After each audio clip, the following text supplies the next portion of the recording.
your child's behavior is not meant to be controlled or mitigated or suppressed. It's meant to be understood, because when you understand what's under it, you're able to support them with ways to communicate those feelings.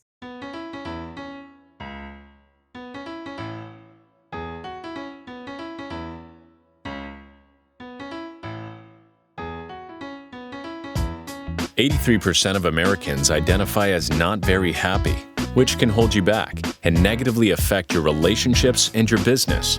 On this podcast, we discuss the proven steps to happiness so you can restore balance and rekindle your joy."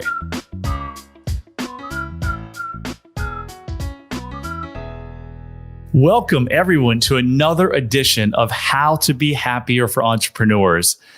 Like them all, this is going to be really, really cool, but this is extra special. We're going to talk about parenting to repurpose and how transforming your parenting can actually revolutionize your happiness. And we're going to talk with an expert on that, Cassidy. How are you, Cassidy?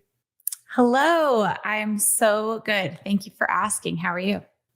I'm great as well. Actually, I'm awesome. I'm awesome as well. So let's jump right in. We'd like to get right to the meat in this podcast. So you've mentioned, we chatted offline, that the best way to parent your child is to actually reparent yourself. Could you elaborate on what this pathway to happiness looks like for families? Yeah, absolutely. So basically, our experiences from our own childhood influence how we perceive and respond to a child's behavior. And whether that's good or bad in your interpretation. And our self-talk actually comes from the way our parents spoke to us during those challenging times. And so it really paves the path for how we speak to ourselves, how we speak to our children. And I think that the biggest key as a parent in reparenting yourself as you parent is having that self-awareness and really understanding in the moments, like when you get triggered, knowing that that's your trigger and that's your work to do, and being the model of co-regulation, because your kids will learn so much more from you as a model, who you're being, versus anything that you say. And so just like really understanding, like striving for perfection will actually have you miss an opportunity to grow as a parent, because you don't become a parent and then you're perfect, right? You're always on that path of growth and development. And honestly, everyone has needs that weren't met as kids. And so identifying those as they come up for you as a parent and pouring into those, meeting those needs so that you can be in your highest self to truly serve the needs of your kids, if that makes sense. Love it. Well, I mean, you just said so many great things that we got to unpack here. So I've never heard that before. Our self-talk is how our parents spoke to us. Freaking like drop the mic moment right there. I'm gonna use Ram Dass, one of the greatest spiritual leaders, I think, of all time. Put him in the top 50 at least. He said our ego is our parents. Mm-hmm. It's just said another way, right? Yeah, absolutely. It's anything that you label your kid will become the way that they label themselves, and it will become their own self-identification, really. And so it's really important to be super intentional with the words that you use with your kids. Yeah, pretty amazing stuff. So kids do things. Kids generally misbehave because they lack connection with a parent, right? So they're just trying to get connection. And then us parents oftentimes react in a way that our parents probably responded. And that is to, shut down their feelings or say, stop acting that way. But all they really want is love, right? So the child is doing age appropriate stuff for the most part. Why does the parent need to get mad at all? Why does the parent get mad? Why does the parent get mad? Well, I think there are a lot of explanations to that question. But it all comes down to a parent's also ability to regulate their own nervous system, their own self, their ability to be at baseline, to be neutral. The work that I do with parents is primarily on being able to be responsible for the triggers and the stories that they make up in those high intensity moments when their kids are having behaviors, because the trigger has nothing to do with the kids. It actually has everything to do with some pain point that maybe in your past you have not healed from. And this is an opportunity versus an obstacle, right? Your kid isn't an obstacle. They're just presenting an opportunity for you to heal in some way. Did you hear that? The trigger isn't the actual child.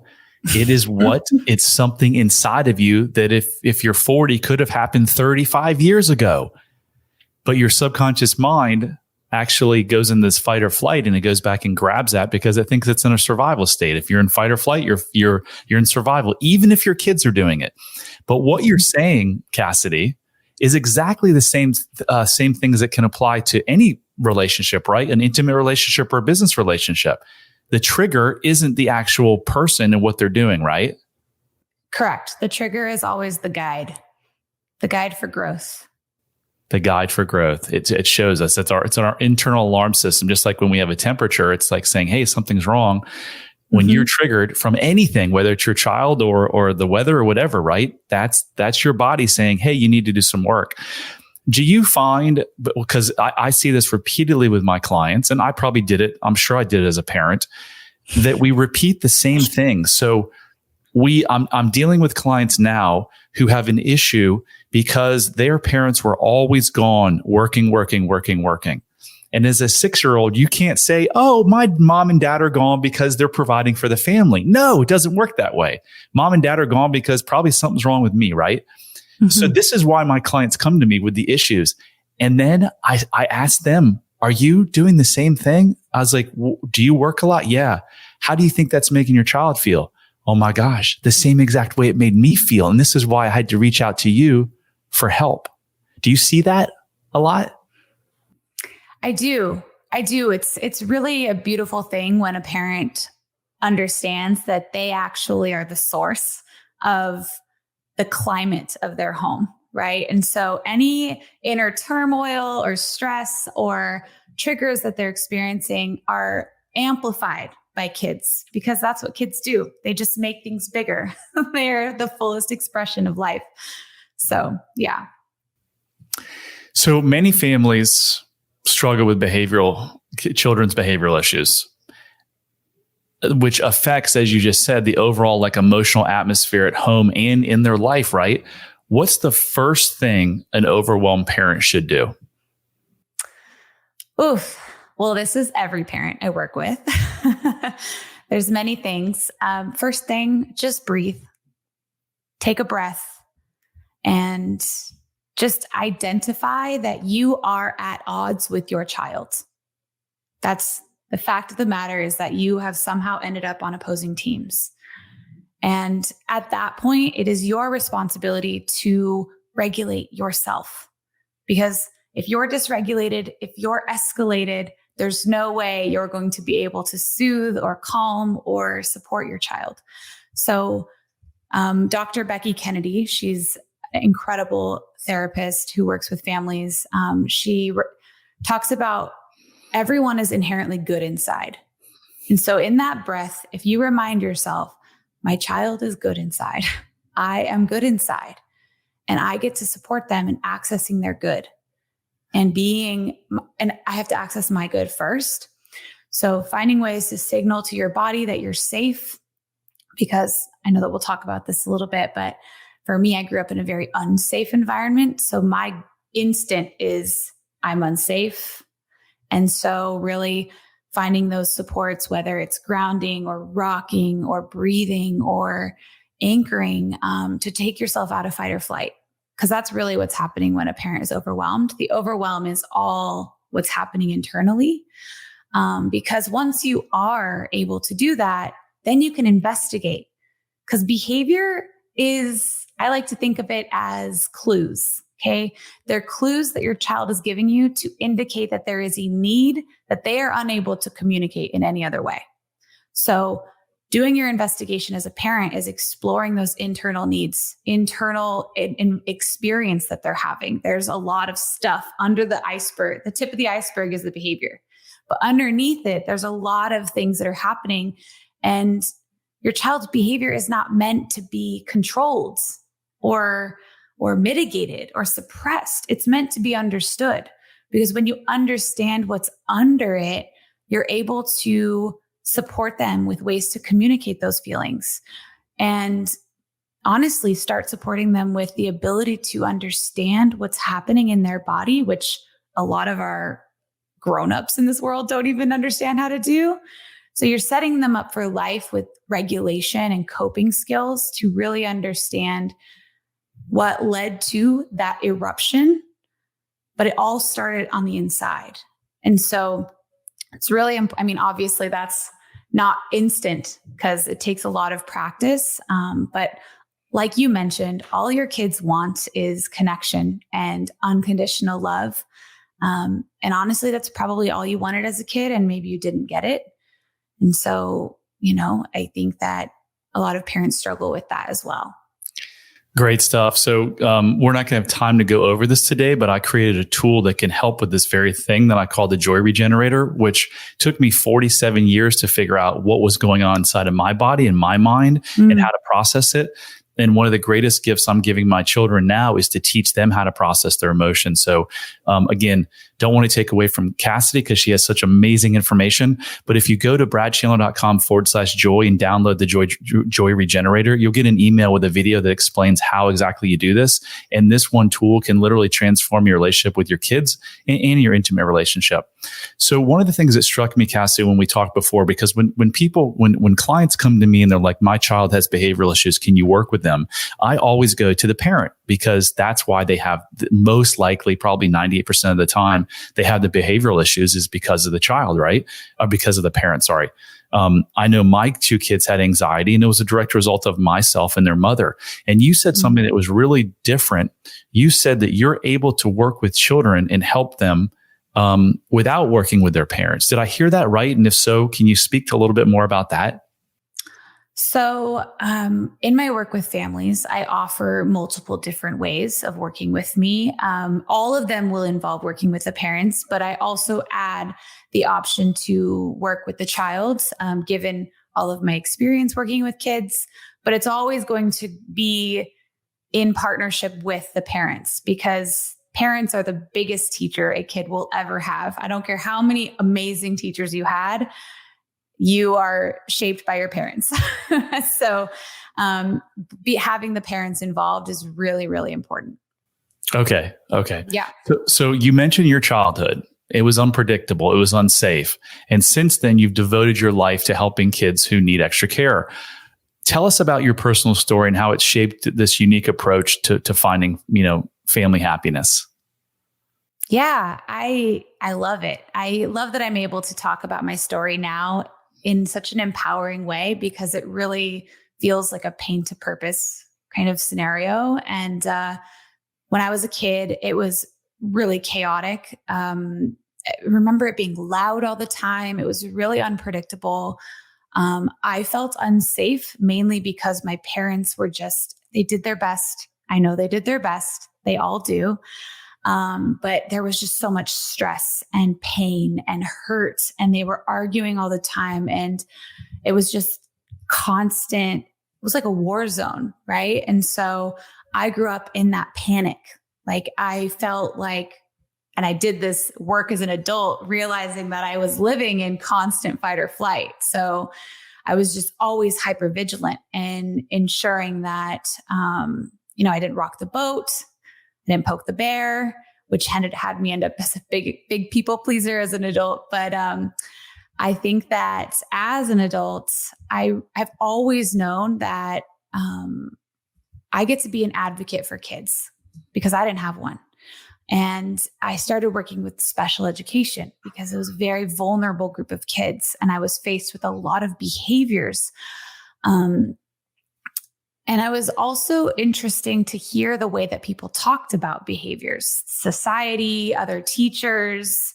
And at the end of the day, I just saw my kids, and I just saw behind the behavior was a kid, just a typical kid, just like everyone else, who didn't have the tools to communicate, who didn't have the cognitive skills to process those emotions. And so I just really started working with parents through that to support them at home. And at the same time, I was diving into personal development and emotional intelligence. And I was like, why aren't we teaching this to families and to kids? This is so missing, like from all curriculum everywhere, unless you seek it out. Because I had to do so much healing to rewire my brain to understand that danger was not omnipresent. Like it wasn't just looming over me all the time. And I'm like, wow, how many people have spent so much of their adult life healing from their childhood? And if I can support families in creating an environment that is harmonious and connected and loving and safe, like how much energy that would save those kids when they grow up in being resilient and responsible and powerful. And so it really has been just the most fulfilling thing I could be doing to serve my inner child, to serve my purpose, and to serve families at large. I love it. That's so awesome. So you said that you were able to see the kid behind the behavior, right? What was the one thing that kid wanted more than anything?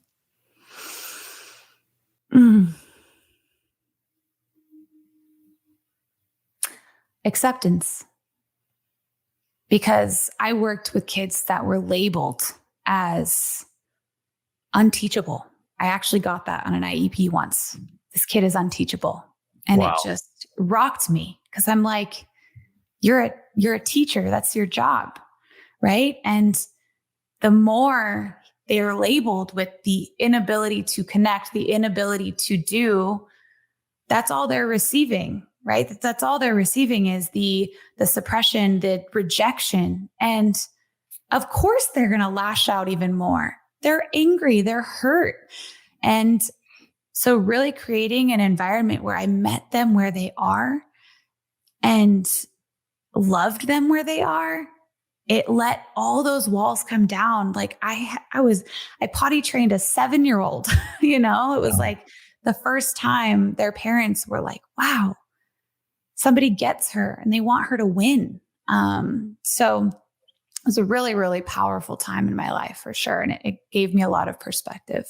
So you initially said acceptance and then you threw in love. That's what I was thinking. Love. That child, all they want is love. It's the same thing that adults want, right? They want to be loved. And as a child can't give himself love. It's impossible. They need an adult or they would die.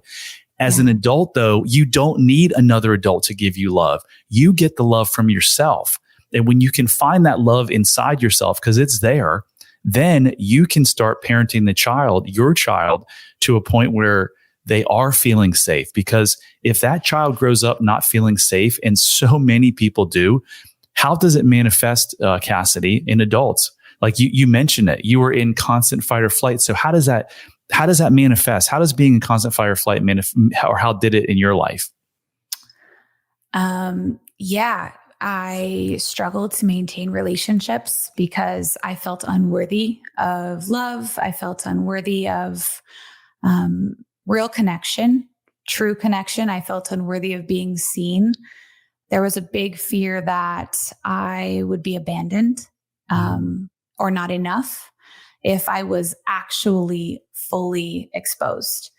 I dated all the wrong guys. I hung out with all the wrong people, but it's like, it was just a reflection of how I felt about myself, the inner talk that I absorbed from my upbringing. And so, it took a lot of work, a lot of anxiety, and working through all of those fears that really just had me feel so small. It was like I was in an adult body, but I felt like still that little girl that just wanted love and like you said, unconditional love at that. Like I said, it took a lot of energy and work and years and tears to break free of that. And so I think that giving parents the tools to support themselves with that work so that they can create a safe container for their kids to grow up is probably the most important job in the world. I agree. It's the greatest gift that you can give your child is to break this multi-generational curse that most of us are involved in. And there's only one way to do that. You teach your kid how to love themselves unconditionally. And how in the world can you teach them to love themselves unconditionally if you don't love yourself unconditionally? You can't, right? Right. So, wow, good stuff. Yeah, I heard a lot of myself when you were just describing that. One thing that I see with a lot of my clients are racing mind, anxiety. If you have anxiety, if you have a racing mind, if you're constantly distracting yourself with work or substances or sex or shopping or whatever, there's a good chance that you didn't have a safe childhood. And if you want to figure out quickly if you have a safe childhood, you can actually just look at, are your relationships bad, or are you in constant state of anxiety? You can ask yourself a simple question though too. Did I have someone as a child that I felt completely safe to go speak with about anything? Any emotion, or whether I was being bullied or teased at school? If the answer is no, I had no one. I can't tell you how many clients I've heard, yeah, I was bullied at school. Well, or this happened to me. Who did you tell? And they sit there for a second. They're like, nobody. I didn't tell anybody. Is it the kid's fault they didn't tell anybody? No, and I don't like the word fault. Is it the cause of the child? No, it's the parents didn't create an environment of safety so that child could come to them. And again, not your fault either as a parent. This is all from childhood programming. Until you do the work, you are just still a 6-year-old. So your 6-year-old self is fighting with your 6-year-old child. And when you're fighting with your spouse, it's your 6-year-old self fighting your 6-year-old spouse. And once you get awareness of that, oh man, things change. Because I know you're in a relationship. I am too. And I mean, is it night and day difference from old relationships or what? Oh, absolutely. Especially having a partner who has done the work on his own 6-year-old as well. Yeah. Yeah.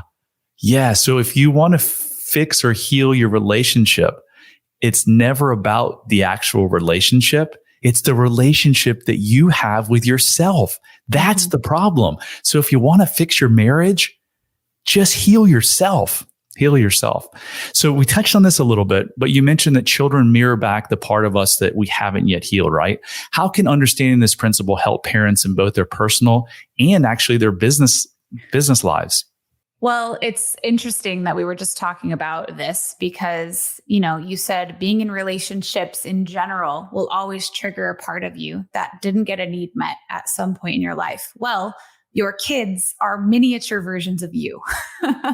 So they will inherently trigger parts of you that you have abandoned from that time in your life. But the cool thing is your kids are actually your guide back to what actually matters, because kids are the fullest expression of life. So if you are lacking life in any area, it's going to flush that up. And more importantly, they remind us who we are at our core, who we've always been, and who we can be if we actually embodied our most authentic, fullest self. But of course, all of us as adults, we've encountered phases of life where we've dimmed our light, or we've shut off versions of ourselves based on our upbringing, based on the way we were parented. And so kids are just, if you choose to see them this way, they can be the collaborator in your growth, in your journey, versus the antagonist. Because I work with a lot of parents that are like, why is my kid out to get me? And it's like, no, like they're actually here to support you in your journey, just as you are for them. I've worked with so many parents who use their child's behavior to bring awareness to their own triggers, right? So like, I'll speak to one that every parent has experienced. When your kid has a tantrum in a public place, right? The tantrum itself isn't wrong. The kid is experiencing a big feeling, but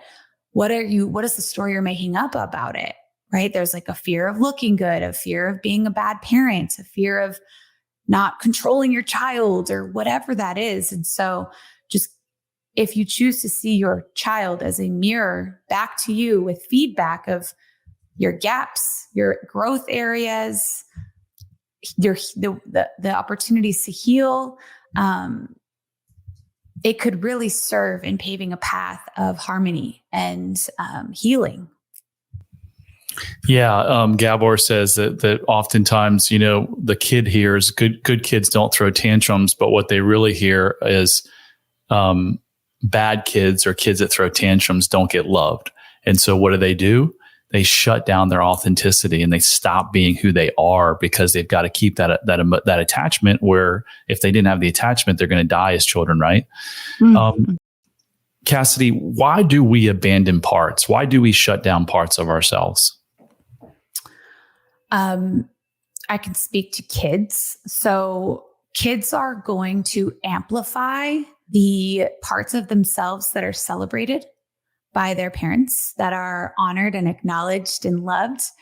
And they will actually shut off completely the parts that are harshly criticized or punished.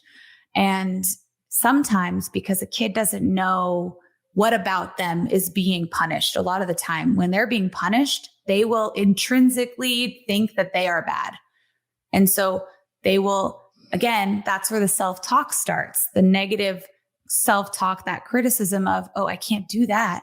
I can't be too much. I'll get yelled at. I can't fully express myself because that's wrong. And that carries into adulthood, right? That's why you have so many people that are just so afraid to use their voice or be themselves because of the fear that whatever fear was instilled in them, but it's parts of themselves that they've shut off because they were made wrong, whether intentionally or unintentionally. Yeah, being childish takes away from the universe. Being childlike adds to the universe. We as adults have a need to play. We are all 6-year-olds inside of adult bodies. And so if we're truly the 6-year-old inside of adult body, we need to act like a child in certain ways, right? And that's through play and laughter and fun and exploring and being curious. Like that's something no one can ever take from you. Mm-hmm. The more curious you can be and the less judgment and ego you have, oh man, it's good. Just always be curious. Why am I feeling this way? Why did my child just trigger me? Why am I drinking 3 glasses of wine? Why didn't I go to the gym today? Why is my business partner or my employee not doing a good job? Rather than judging, just be curious.